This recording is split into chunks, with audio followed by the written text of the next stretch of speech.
Pendant des décennies, l'Afrique a été présentée comme le coulisse du monde, sous perfusion d'aide occidentale, mais toujours tenue loin du centre de décision. Aujourd'hui, alors que Paris et Washington multiplient avertissements et sermons, Moscou a déjà signé pour 4 milliards de dollars de contrats militaires avec 46 États africains, transformant en chiffres ce que beaucoup ne voulaient pas voir. Dans ce déplacement silencieux du centre de gravité, la trajectoire d'Ibrahim Traoré au Burkina Faso devient un symbole, presque un résumé. Et si ce basculement n'annonçait pas seulement un nouvel allié, mais un nouveau rapport de force? Dans cette vidéo, le fil conducteur est simple: comprendre pourquoi une coopération militaire avec la Russie, longtemps marginalisée dans les récits dominants, est en train de devenir un levier d'indépendance pour une partie du continent. Le bénéfice pour le spectateur tient en 10 mots: voir comment l'Afrique transforme la dépendance en pouvoir de négociation. Car derrière les chiffres, 4 milliards de contrats, 46 pays concernés, se cache une mutation plus profonde. L'abandon progressif d'un modèle où les bases étrangères, les prêts conditionnés et les experts venus du Nord définissaient les marges de manœuvre africaines. À la place se dessine une architecture où l'équipement, la formation et le transfert de technologies sont pensés pour rester sur le sol africain au service d'armées nationales qui ne veulent plus sous-traiter leur sécurité.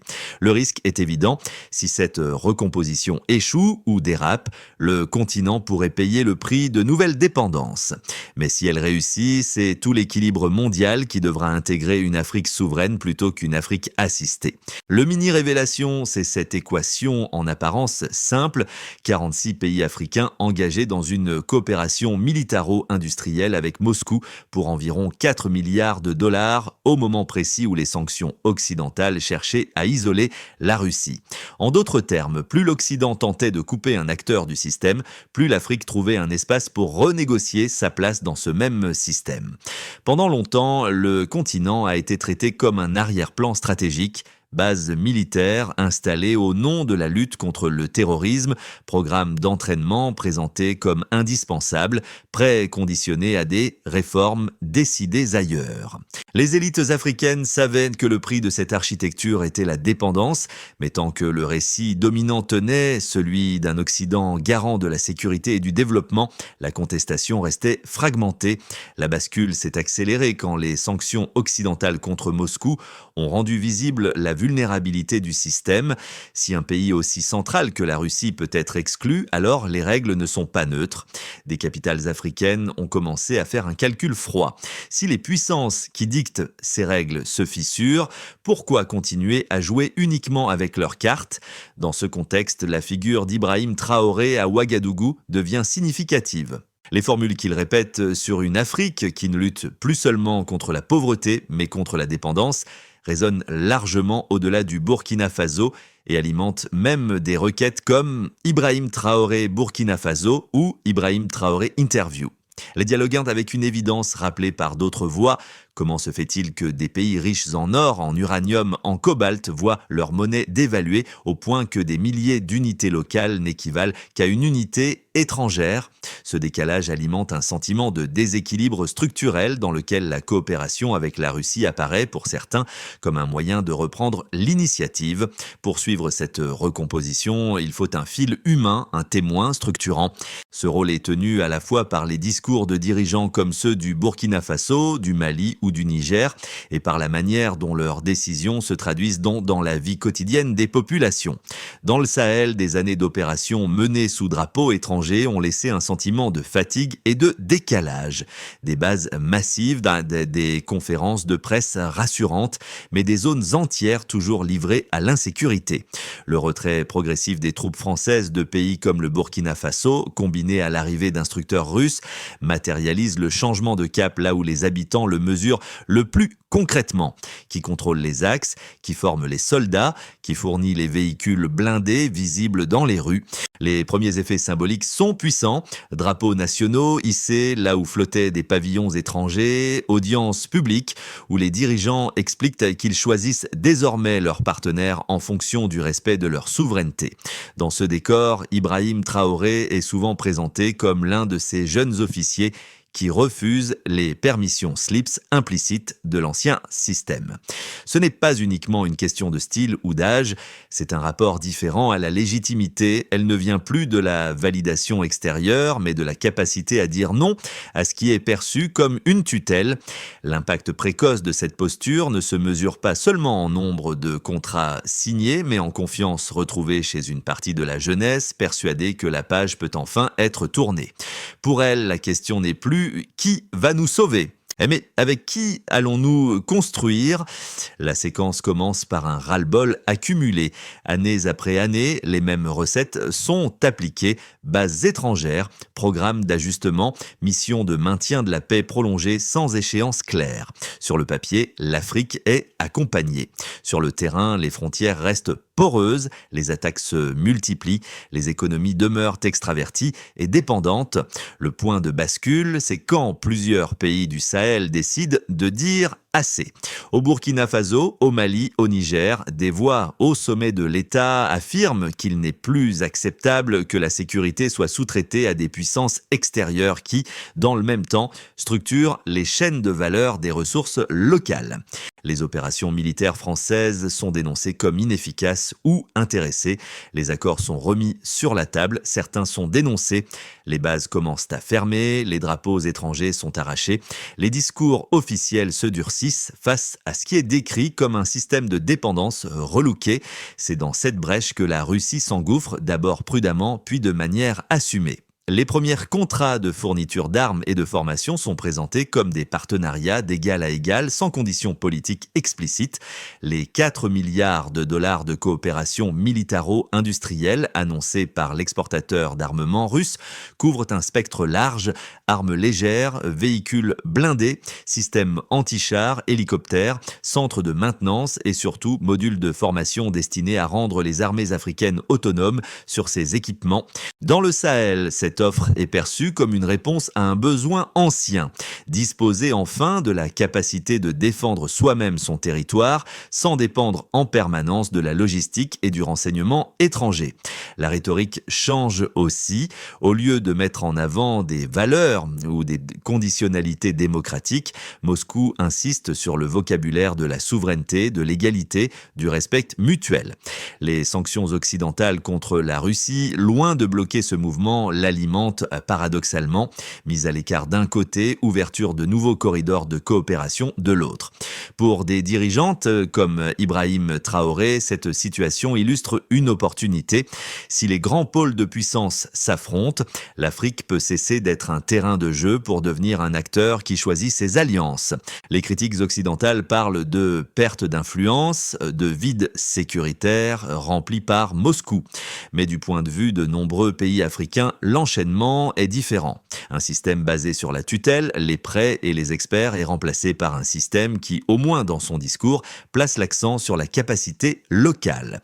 Ce renversement nourrit l'intérêt international au point que des expressions comme Burkina Faso News ou Ibrahim Traoré Burkina Faso reviennent dans les recherches et les titres. L'événement pivot n'est donc pas une seule décision, mais une série de ruptures coordonnées où les anciens protecteurs voient leur rôle redéfini. Pour mesurer l'ampleur de la rupture, il faut d'abord revenir à la ligne de base. Pendant des décennies, la sécurité africaine a été encadrée par des accords asymétriques. Les bases et les troupes venaient majoritairement d'Occident, les équipements étaient importés, la doctrine opérationnelle aussi. Les dépenses de défense retournaient en grande partie vers les industriels étrangers qui fournissaient armes, maintenance et formation, souvent avec des contrats opaques. Le premier indicateur, c'est justement cette réorientation financière. Les 4 milliards de dollars de contrats militaires conclus avec 46 pays africains représentent une masse critique qui n'est plus ventilée selon les circuits habituels. Chaque dollar engagé dans ces accords est présenté comme restant lié aux capacités africaines, que ce soit en centre de maintenance, en formation ou en production locale. La différence ici n'est pas seulement le montant, mais la direction. L'argent ne repart pas automatiquement vers des capitales occidentales, il s'ancre dans des infrastructures sur le continent. Deuxième élément quantifiable, le nombre nombre de pays engagés dans des coopérations militaires avec la Russie. 46, c'est bien plus qu'un cercle d'alliés ponctuels, c'est quasiment l'architecture d'un espace de défense partagé, même si les modalités restent variables. Le delta est clair, là où quelques États avant-gardistes rompaient seuls avec les schémas occidentaux, c'est désormais une masse critique qui teste d'autres solutions, ce qui modifie le rapport de force dans les négociations internationales. Troisième point, l'effet psychologique des sanctions contre Moscou. En cherchant à isoler la Russie, les pays occidentaux ont aussi démontré qu'ils pouvaient exclure un acteur majeur de l'économie mondiale par décision politique. Pour de nombreux dirigeants africains, ce signal a rendu tangible un risque jusque-là abstrait. Si le système peut faire cela à un pays aussi central, il peut aussi, à tout moment, fermer le robinet à leurs dépens. Ce constat a renforcé la volonté de diversifier les partenaires, de réduire l'exposition à un seul bloc, de construire des marges d'autonomie. Dans ce cadre, la figure d'Ibrahim Traoré et ses déclarations sur la valeur réelle des monnaies africaines prennent un relief particulier. Quand il souligne que des milliers d'unités de monnaie locale ne valent parfois qu'une unité étrangère alors que les réserves d'or sont en Afrique, il ne fait pas un simple effet oratoire. Il met en chiffres une hiérarchie monétaire ressentie comme injuste. Les requêtes comme Ibrahim Traoré interview deviennent des points d'entrée pour un public plus large, curieux de comprendre cette critique du système monétaire international. Enfin, l'évolution de la perception médiatique fonctionne aussi comme un indicateur. Là où les titres parlaient d'aide, de coopération, de mission de paix, ils évoquent désormais une perte de contrôle, une montée de l'influence russe. Comme si l'autonomie africaine constituait en soi un risque. Ce glissement de vocabulaire révèle la zone de friction. Ce qui est compté comme progrès à Bamako ou Ouagadougou est perçu comme déclin à Paris ou Washington. Pour comprendre les critiques occidentales, il faut les présenter dans leur meilleure version. Premier argument, la coopération militaire avec la Russie serait une simple substitution de dépendance, remplaçant une tutelle occidentale par une tutelle moscovite. Selon cette thèse, les livraisons d'armes, les accords de formation et l'installation de centres de maintenance créeraient un verrouillage technologique et politique au profit de Moscou, sans véritable montée en capacité des armées africaines. Deuxième argument, cette recomposition fragiliserait les standards démocratiques et les droits humains. En privilégiant un partenaire qui ne conditionne pas son aide à des critères de gouvernance, certains craignent que des régimes autoritaires se sentent encouragés à restreindre davantage les libertés en se sachant protégés par de nouveaux alliances. L'argument est que la présence occidentale, malgré ses contradictions, maintenait une pression minimale en faveur d'élections, de pluralisme et de liberté publique. Face à ces thèses, la réponse qui s'appuie sur les faits du Sahel est nuancée. D'un côté, il est vrai qu'aucun partenariat militaire n'est neutre. La dépendance technologique existe toujours lorsqu'un pays importe des équipements complexes. De l'autre, la différence mise en avant par les partisans de la bascule est double. Le refus explicite de conditionnalité politique et l'accent mis sur le transfert de compétences pour utiliser et entretenir les systèmes sur place. Surtout, les défenseurs de la nouvelle ligne rappellent que les décennies de présence occidentale n'ont pas empêché l'enquistement de crises sécuritaires ni la persistance d'une économie de l'endettement. Ils soutiennent que la possibilité d'alterner les partenaires, y compris en se rapprochant de Moscou, crée un levier de négociation qui manquait jusqu'ici. Dans cette logique, la posture d'Ibrahim Traoré est lue moins comme un alignement inconditionnel que comme une démonstration. Un dirigeant peut dire non à ses anciens protecteurs et continuer à exister sur la scène internationale. La vraie question dans cette perspective n'est pas de savoir si l'Afrique a des partenaires, mais si elle a enfin le choix entre eux. Le point médian tient en une phrase, la peur change de camp. Pendant longtemps, c'est l'Afrique qui redoutait les représailles économiques, diplomatiques ou militaires si elle s'écartait des attentes occidentales. Désormais, ce sont les anciennes puissances qui s'inquiètent de perdre un contrôle qu'elles pensaient acquis. Cette inversion se lit dans les gestes concrets, fermeture de bases, révision ou dénonciation de certains accords, renforcement de coopération régionale où les armées du Sahel se coordonnent sur leurs propres priorités. Au cœur de ce moment, Ibrahim Traoré et d'autres dirigeants expliquent que leur objectif n'est pas d'échanger une tutelle contre une autre, mais de sortir d'une logique de permission permanente. La coopération avec Moscou est présentée comme un outil, pas comme une fin en soi. Pour l'Occident, cette bascule est vécue comme une alerte stratégique. Elle rappelle qu'il ne suffit plus d'invoquer des valeurs, il faut accepter que des partenaires longtemps présentés comme en développement revendiquent désormais un droit à l'expérimentation politique et sécuritaire. C'est cette révélation discrète qui redessine au milieu du récit de la ligne de fracture du siècle africain. Pour les populations, selon la perspective des populations, la première conséquence est psychologique. Voir des drapeaux étrangers descendre pendant que les drapeaux nationaux remontent, assister à des discours où l'on affirme que la sécurité sera désormais pensée par et pour les Africains, ravive un sentiment de dignité. Les véhicules de blindés russes déployés dans certaines zones sont perçus par beaucoup, non seulement comme des outils militaires, mais comme des symboles de souveraineté retrouvée. Cette charge symbolique peut renforcer la cohésion dans des sociétés fatiguées par les promesses non tenues, mais elle crée aussi des attentes fortes. Si la situation sécuritaire ne s'améliore pas, la déception sera à la hauteur de l'espoir. Pour les dirigeants politiques, du point de vue des dirigeants politiques, le paysage se transforme en terrain de négociation plus ouvert. Là où la relation avec l'Occident ressemblait souvent à un couloir à sens unique, aide conditionnée, sanctions brandies comme menaces, l'existence d'un partenaire alternatif comme Moscou élargit l'éventail des options. Des profils comme Ibrahim Traoré utilisent ce nouvel espace pour prononcer des discours qui auraient été impensables il y a quelques années, remettant en cause la hiérarchie monétaire et l'architecture sécuritaire héritée de l'époque coloniale. Dans ce climat, des mots-clés comme Burkina Faso News ne renvoient plus seulement à des crises, mais à des annonces de rupture, de réorientation, de nouvelles alliances. Pour les armées nationales, voyez les cadres de sécurité pour les forces armées, la coopération avec la Russie modifie la pratique quotidienne. Les programmes de formation visent à rendre les unités capables de déployer et d'entretenir elles-mêmes les systèmes reçus, sans dépendre en permanence d'experts étrangers. La perspective de centres de maintenance et d'assemblage locaux permet d'imaginer, à terme, une base industrielle et technologique de défense sur le continent, même modeste.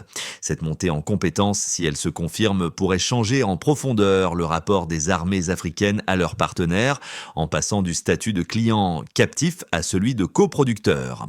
Enfin, pour les acteurs internationaux, organisations régionales, institutions financières, grandes puissances, la recomposition en cours oblige à revoir les schémas établis. Les sanctions, autrefois instruments par excellence de la pression politique, se heurtent à des alliances qui les contournent en s'appuyant sur des échanges sud-sud. Les institutions financières devront composer avec des États qui ne se perçoivent plus comme demandeurs d'assistance, mais comme négociateurs de conditions. Cette dynamique ne garantit pas la stabilité, mais elle installe un nouveau paramètre. L'Afrique n'est plus seulement un terrain d'application de règles décidées ailleurs, elle devient un acteur qui contribue à les redéfinir. Sur les 6 à 12 prochains mois, 3 scénarios se dessinent. Dans le scénario de base, les coopérations militaires entre la Russie et les États africains se consolident sans explosion spectaculaire. Les formations se poursuivent, des centres de maintenance commencent à fonctionner. La communication officielle insiste sur les premiers résultats sécuritaires. Les relations avec l'Occident restent tendues, mais aucun camp ne cherche l'affrontement direct. Chacun teste ses marges, observe les effets sur le terrain et ajuste sa stratégie. L'Afrique continue à diversifier ses partenariats en s'ouvrant à d'autres pôles comme les BRICS, sans rompre complètement avec les structures héritées. Dans le scénario optimiste, les gains sécuritaires sont suffisamment visibles pour renforcer la légitimité des gouvernements qui ont fait le pari de la coopération avec Moscou. Des zones jadis qualifiées de corridors de chaos voient une stabilisation progressive. Les armées nationales reprennent la main sur des territoires abandonnés. Cette amélioration permet de relancer des projets économiques locaux, d'attirer des investissements régionaux et de renforcer les mécanismes de coopération entre pays africains. Les partenaires occidentaux, confrontés à l'évidence d'une Afrique moins dépendante, ajustent leur position et acceptent des relations plus équilibrées où l'égalité et la souveraineté ne sont plus de simple slogan. Dans le pire scénario, plusieurs facteurs se combinent négativement. Les attentes immenses placées dans la coopération avec la Russie ne sont pas satisfaites assez vite, les résultats militaires tardent, les populations se sentent à nouveau trahies. Les puissances occidentales, refusant de perdre du terrain, durcissent les sanctions, coupent des financements, alimentent un climat de confrontation où les États africains se trouvent pris entre deux blocs. Dans ce contexte, les tensions internes peuvent s'aggraver et les armées, malgré de nouveaux équipements, peinent à gérer des fronts multiples. Entre ces trajectoires, un point commun demeure, l'Afrique n'est plus un objet de la politique mondiale, mais un sujet à part entière. Les décideurs qui, comme ceux du Burkina Faso, revendiquent le changement de posture devront apprendre à naviguer dans un environnement plus conflictuel, mais aussi plus riche en options. La bonne grille de lecture pour les observateurs n'est plus de se demander qui contrôle l'Afrique, mais comment l'Afrique utilise les leviers dont elle dispose désormais. Pour un spectateur africain, cette histoire n'est pas une abstraction géopolitique, elle touche au quotidien, au prix de l'énergie, à la sécurité sur les routes, au regard porté sur les passeports à l'étranger. L'idée qu'un continent longtemps traité comme une périphérie puisse commencer à dicter ses propres termes résonne avec des expériences personnelles de discrimination, de visas refusés, de monnaie dévaluée. Pour un membre de la diaspora, elle réactive d'autres questions. Que signifie voir les pays d'origine rompre avec des puissances où l'on vit, travaille, paie des impôts? Comment concilier l'attachement à des sociétés occidentales et la compréhension d'un ressentiment historique envers leur politique en Afrique? Cette tension peut devenir un espace de réflexion fertile où l'on refuse à la fois la nostalgie coloniale et les simplifications binaires. Pour un observateur extérieur, cette séquence est une invitation à revoir des réflexes ancrés. Parler d'aide alors que les flux de ressources vont massivement du sud vers le nord, présenter comme normal que des monnaies africaines soient arrimées à des institutions étrangères, considérer l'autonomie militaire africaine comme une menace, autant d'habitudes qui méritent d'être questionnées. Dans ce paysage, des figures comme Ibrahim Traoré ne sont pas des héros sans faille, mais des révélateurs. Elles obligent à prendre au sérieux une aspiration longtemps dénigrée, celle d'une Afrique qui ne demande plus la permission pour définir ses intérêts.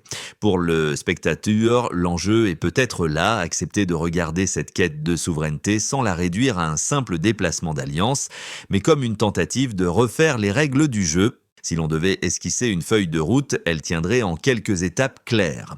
Première étape, clarifier les priorités africaines, pays par pays et au niveau régional. Sécurité des frontières, contrôle des ressources, réduction de la dépendance monétaire, montée en compétences industrielles. Sans hiérarchie, la multiplication des partenariats risque de diluer les efforts. Deuxième étape, encadrer les coopérations militaires, quelles qu'elles soient, par des objectifs de transfert de capacité. Les accords avec la Russie ne devraient pas seulement porter sur la livraison d'armes, mais sur la création de savoir-faire locaux, de centres de maintenance, de formations certifiées, pour éviter de reproduire un schéma de dépendance technique. Troisième étape, renforcer les mécanismes régionaux.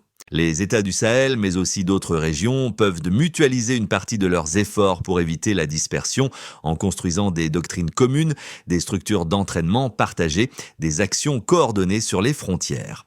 Quatrième étape, diversifier les partenaires sans renoncer à la souveraineté décisionnelle. Travailler avec Moscou, Pékin, les BRICS ou des alliés occidentaux ne devrait pas signifier se placer sous tutelle, mais négocier en fonction de critères définis à partir des besoins internes. Dans ce processus, des dirigeants comme Ibrahim Traoré peuvent jouer un rôle de catalyseur, à condition que le discours sur la rupture se traduise en institutions durables et en politique mesurable. L'objectif n'est pas de célébrer une posture, mais de construire des instruments concrets pour que le mot indépendance ne soit plus un slogan, mais une réalité quotidienne. Au début, l'Afrique était décrite comme une scène de coulisses, un endroit où les grandes puissances entraient et sortaient sans jamais céder la lumière. Aujourd'hui, les bases qui ferment, les accords qui se renégocient, les discours qui se durcissent rappellent que le décor a changé. On retrouve ici le motif des premiers instants, un continent longtemps sommé de rester à sa place, qui ose enfin dire non, non pas par caprice, mais par lassitude d'un équilibre faussé.